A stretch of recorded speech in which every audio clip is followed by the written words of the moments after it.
إن الذين قالوا ربنا الله ثم استقاموا تتنزل عليهم الملائكة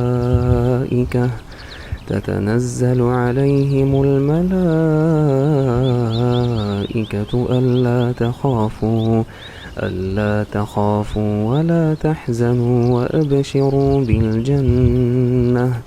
وأبشروا بالجنة التي كنتم توعدون.